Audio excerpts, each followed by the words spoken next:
Let me make this really simple. Words matter.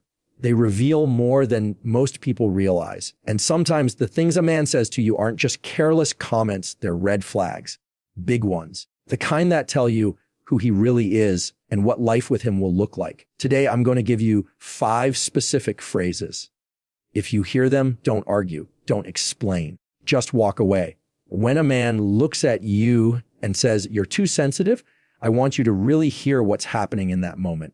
Because what he's not doing is listening. What he's not doing is honoring your feelings.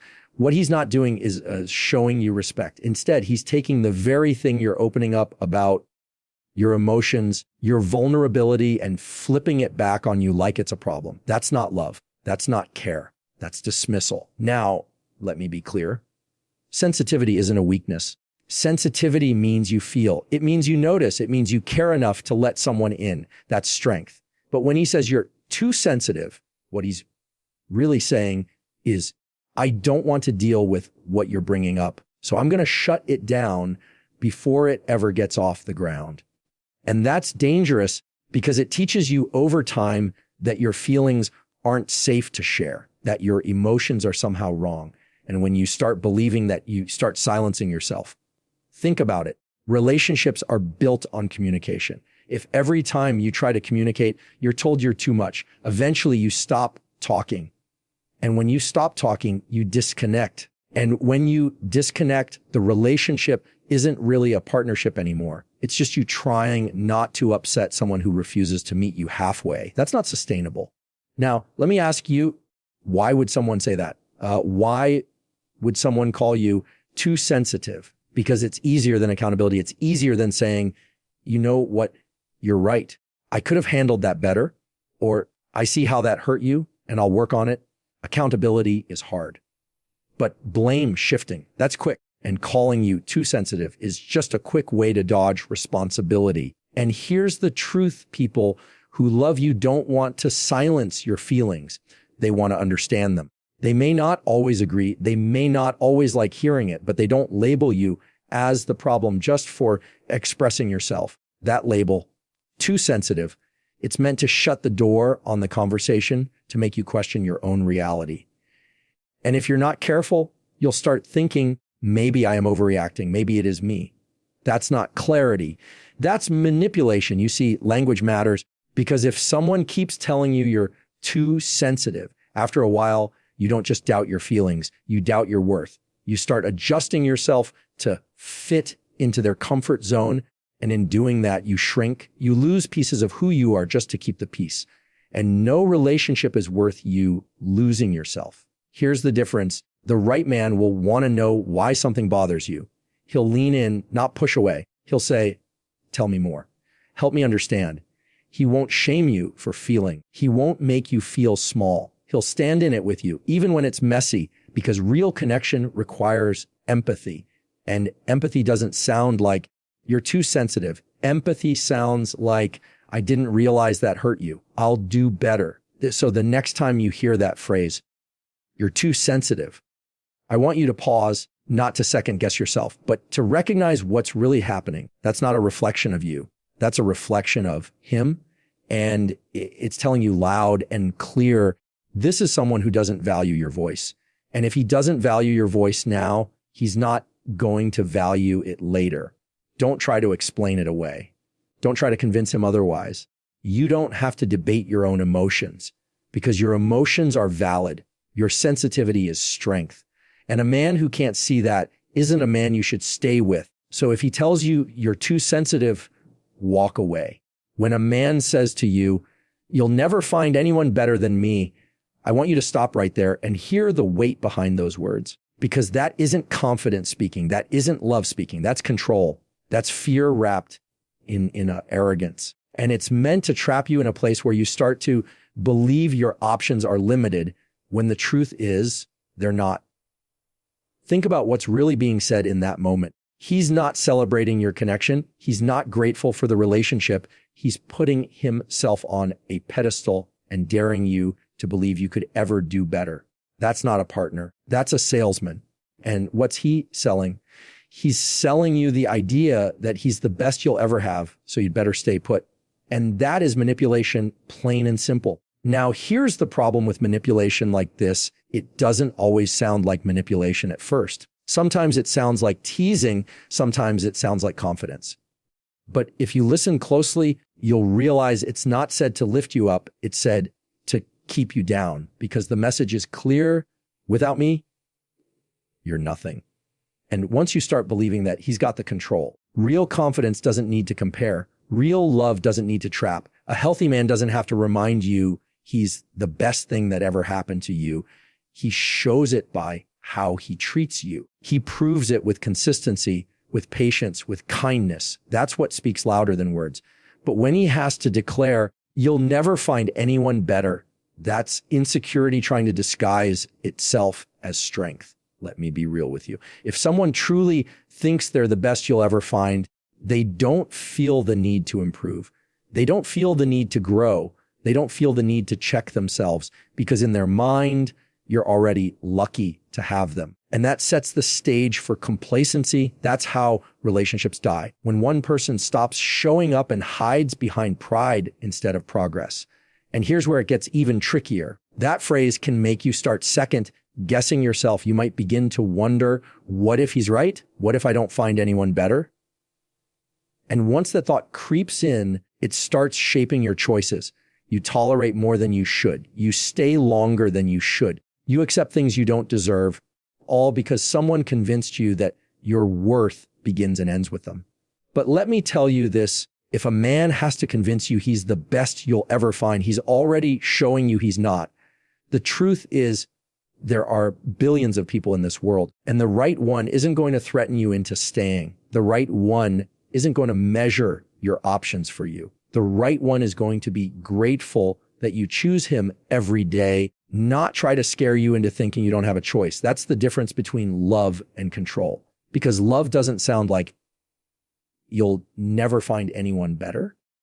Love sounds like, I'm thankful you chose me. Love sounds like, I want to be better for you. Love sounds like, I see your worth and I don't take it for granted. And if a man can't say those things, if instead he makes you feel small just to make himself look big, you're not looking at a partner, you're looking at a prison. You deserve someone who lifts your confidence, not someone who locks it in a box. You deserve someone who reminds you of your value without needing to compare it to anyone else. And you deserve someone who never tries to convince you that he's the ceiling of your worth. Because the truth is, your worth has no ceiling. So when you hear the words, you'll never find anyone better than me, don't argue. Don't try to prove otherwise. Just recognize the control hiding in that sentence. Recognize the insecurity that's fueling it. And recognize that it's not your job to fix it, excuse it, or accept it. If he tells you you'll never find anyone better than him, walk away. When a man looks you in the eye and says, I'm only like this because of you, I want you to stop and realize what just happened. He didn't take responsibility for his actions. He didn't own his choices. He put the weight of his behavior on your shoulders. That's not accountability. That's blame. And blame is poison in a relationship. Think about it. Everyone has moments when they're upset, when they raise their voice, when they don't handle things the right way. That's human. But maturity means being able to say, I shouldn't have done that, or that was on me. Because accountability builds trust. It says, you can rely on me to be honest about where I fall short. But when he says, I'm only like this because of you, what he's really saying is, I'm not going to change. I'm going to make you carry the blame instead. And that's a red flag you can't ignore. Here's the trap over time. Those words can make you question yourself. You start replaying situations in your head, wondering if you really did because his anger, his silence, his distance. You begin to tiptoe around him, thinking if you just said it differently or did it differently, maybe he wouldn't act that way. That's not partnership. That's walking on eggshells. And eggshells never make a solid foundation. Blame shifting works like quicksand. The more you fight it, the deeper you sink, because it's designed to distract you from the real issue, his choices. If he lashes out and says, well, I wouldn't have if you hadn't, suddenly the conversation isn't about his outburst anymore. It's about your reaction. And just like that, the spotlight moves off of him and onto you. That's not a conversation, that's a diversion. Now, let's call this what it is: emotional manipulation. Because if he can convince you that you're the reason he behaves poorly, then he doesn't have to look in the mirror. He doesn't have to change. And worse, you begin to feel responsible for fixing him. But here's the truth: his behavior is his choice. Always, you don't cause someone's anger. You don't cause someone's disrespect. They choose it. And if they blame you for it, that's not love, that's control. Let me paint it another way. Imagine two people arguing. One says, "I'm upset because you didn't hear me." That's honest. That's expressing a feeling. But if instead he says, "I yelled because of you," he's excusing his reaction by turning you into the reason. Do you see the difference? The first one takes ownership of an emotion. The second one dodges responsibility for a behavior. And those are two very different things. Here's the danger. If you accept that narrative long enough, you begin to internalize it. You start carrying guilt that doesn't belong to you. And that guilt can keep you tied to a man who refuses to grow because you think leaving means abandoning him. But you're not abandoning him. You're stepping away from a cycle that was never yours to fix. A healthy man doesn't tell you he's like this because of you. A healthy man says, "I'm sorry, that was on me." He says, "I got it wrong. I'll do better." He separates your actions from his reactions because he knows the difference. That's accountability. That's respect. And that's what real partnership sounds like. So when he tells you, "I'm only like this because of you," don't argue. Don't start defending yourself. Because the moment you go down that road, you've already accepted the blame he handed you. Instead, see it for what it is: a refusal to own up to his choices. And if he refuses accountability now, he won't suddenly start taking it later. If he tells you he's only like this because of you, walk away. When a man says, "Nobody else would put up with you," I want you to hear exactly what's being said. That's not a joke. That's not tough love. That's an attack on your self-worth. Because what he's really telling you is that you should feel lucky just to have him. That no one else would see you as valuable, that you're somehow too much, too flawed, too difficult. And if you believe that you'll stay in a place you were never meant to stay, here's the thing: words like that don't come from love. Love builds. Love lifts you up when the world tries to tear you down. But when someone tells you that nobody else would put up with you, that's not lifting you. It's shrinking you. It's designed to make you think your options are limited, that you don't deserve better, and that leaving would mean no one else would ever want you. That's not truth. That's control. And control like that doesn't show up all at once.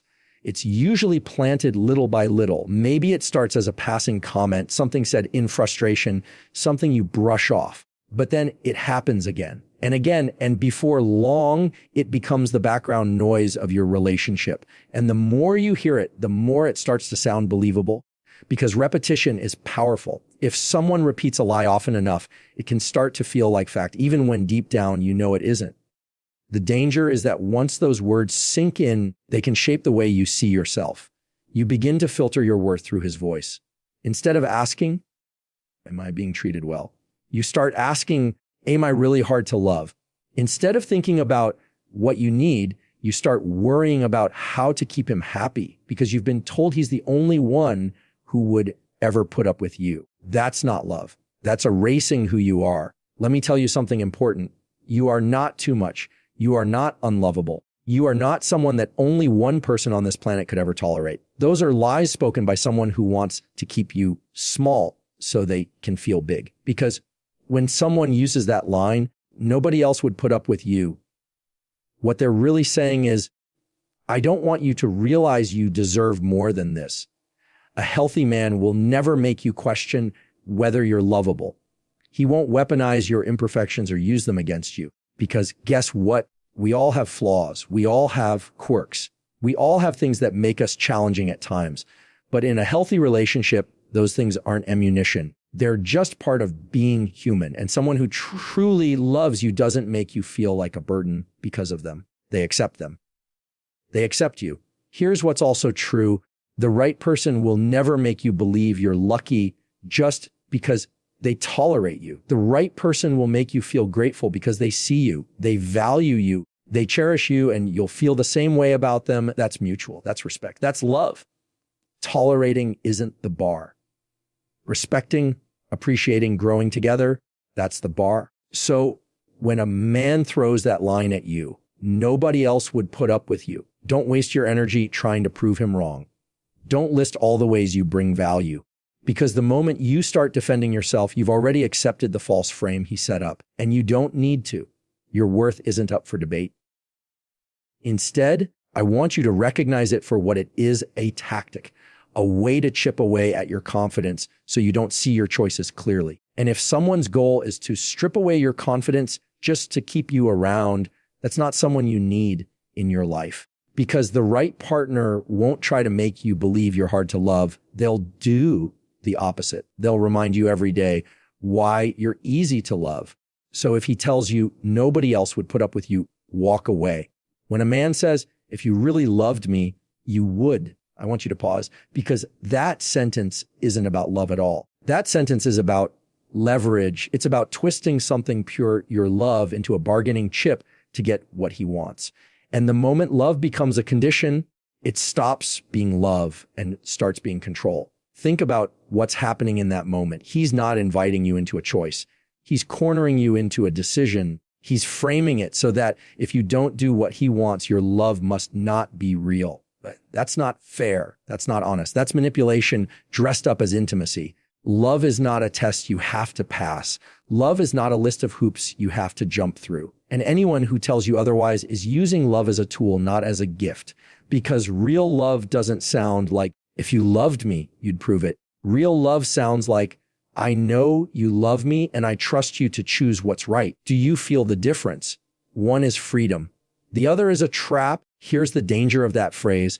It makes you start questioning yourself instead of questioning him. You think, maybe he's right. Maybe if I don't give in, I'm not showing love.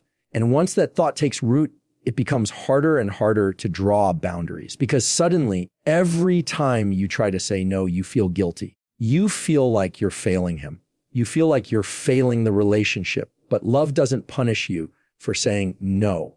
Love respects boundaries even when it doesn't always agree with them. And that's what makes this phrase so destructive. It makes you believe that sacrifice equals proof. But sacrifice without choice isn't love, it's pressure. And pressure leads to resentment. Because deep down, you know you didn't choose freely, you were cornered into compliance. And when love starts to feel like pressure, it loses its safety. Think about it. If love always comes with strings attached, is it really love? Or is it just a transaction? Because what he's really saying with that line is, your love is only valid if it benefits me. That's not partnership. That's a deal with uneven terms.